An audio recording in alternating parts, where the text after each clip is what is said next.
I'm Lukerfuffle, and I believe that we are wrong about Chapter 5. That the assumptions we collectively made almost exactly a year ago will crumble beneath our feet the instant we boot up the next installment of Deltarune. I think that Asgore is preparing to do something far more drastic than any of us think, that Chapter 5's Dark World will be more important than any of us imagine, and that the festival will be different than any of us expect. I think that the festival is about the prophecy. In Chapter 4, we attended a service at Hometown's church, discovering that their religion is built around the game's titular rune and the prophecy surrounding it. We attended this service on a Saturday, which is odd because every mention of Hometown's church service is described as taking place on a Sunday. It could be that the service has always taken place on both Saturday and Sunday, a practice common with certain Christian denominations, but for a town the size of Hometown, this doesn't seem logical, especially because not every member of the town seems to actively attend services. I think the most likely reason service is taking place on Saturday this week is because the festival is on Sunday. The festival is one of Deltarune's most heavily foreshadowed events, alluded to more times than the roaring, yet we know very little about it. Susie refers to it as that thing where the town becomes a carnival. We know that the mayor is very busy preparing for it, that it has happened at least once before, featured a Ferris wheel, has used Jackenstein as some kind of decoration, and that attending alongside someone has a surprising amount of romantic connotations. But aside from that short list, we don't have much to go on. And I believe this is highly intentional. Just as with Hometown's religion, I think that the festival has more immediate relevance to the game's overarching themes and narrative than serving as merely context or a setting. In fact, I think it's directly connected to Hometown's religion itself. Immediately following the service in Chapter 4, Toriel says she has to return in a few hours for choir practice, something which could be routine, but that I do find odd. And not just because the choir sings one song for the entire service. The rehearsal's placement is interesting to me, as most real-life choirs would have a midweek rehearsal, or one immediately before or following church, instead of 1 hour after the service has ended. That's so everyone would already be in the same place. If they're going home and then returning, they could just as easily hold this practice any other day. This leads me to believe that this is a special rehearsal, one not relevant to their weekly repertoire, but to what's occurring the next day, the festival. One of the most surprising attendees of Saturday's service is Rudy Holiday, whose severe illness has kept him bedridden in the hospital for a lengthy period of time. He's there to support his daughter, Noelle, a proud member of the church's choir. Following the service, back in his bed at the hospital, he wearily states, "That's right, festival tomorrow. Told Noelle I'd go support her." I think that wording implies a certain level of involvement in the festival from Noelle. A parent wouldn't necessarily feel the need to support their child's attendance of a local carnival, but were she participating in a special performance with her choir, that would be something Rudy would deem worth pushing himself to the absolute limit to attend. Noelle has a history of performing in roles with religious significance, most obvious being her role in the choir, but we also learn in Chapter 4 that during the holiday pageant when she was a kid, she played the angel, the highest power in the Deltarune religion. Perhaps the choir's performance at the festival will be but a piece of a more in-depth show, a pageant outlining the prophecy, celebrating the sacrifice of its 3 heroes. Perhaps this is how we finally learn what the final prophecy foretold. Though that's essentially conjecture. I'm not entirely certain how precisely it will manifest, but I truly believe the festival is directly connected to Hometown's religion, and that because of this religious significance, it's the perfect backdrop for a certain conspiracy to finally come to light. In Chapter 4, when Chris removes the soul and we're left to roam the vents of the holiday home, we can overhear a conversation they're having with a mysterious voice. This voice appears to be the person Chris has been taking orders from, the two of them united under the same, as of yet indeterminate goal. I believe this other person to be Carol, as it contextually makes the most sense, but there's someone else involved who, whether knowingly or not, is just as important to her plans as Chris. Asgore. In the church's dark world, we can find a hidden prophecy panel which reads simply, "The Flower Man Trapped in Asylum." We know Asgore is the Flower Man. Ice Wolf even refers to him in exactly the same way in reference to his flowers being bought for the festival, but asylum is the most crucial word here. The mayor's treatment of Asgore could be perceived as a kind of asylum. She's almost single-handedly keeping his business afloat and keeping him on his feet, going so far as to hire him as her personal gardener. From what little we see of Carol, we can gather she's extremely cold and calculating. I highly doubt that she's doing all this entirely out of the good of her heart. I think it's to hold a certain power over Asgore, to trap him in the asylum she's granted. The two of them know far more about what's happening than either of them let on, and they're both preparing for something big.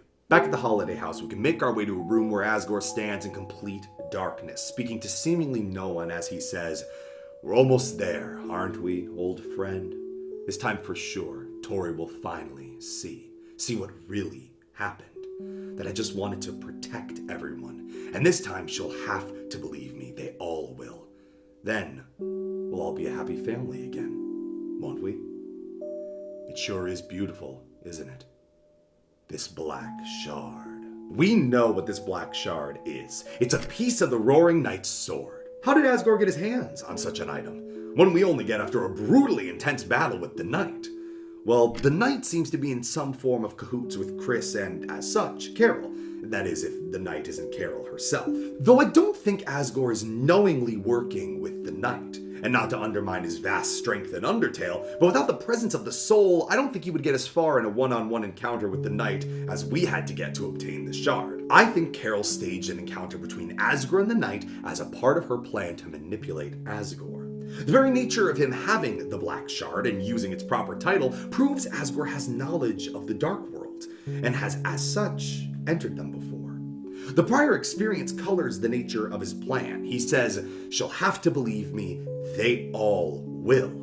A part of his plan, and presumably Carol's plan, or what she's manipulated Asgore into thinking, is to show and prove beyond a shadow of a doubt what really happened all those years ago. And the way I think he plans on doing this is opening a dark fountain at the festival.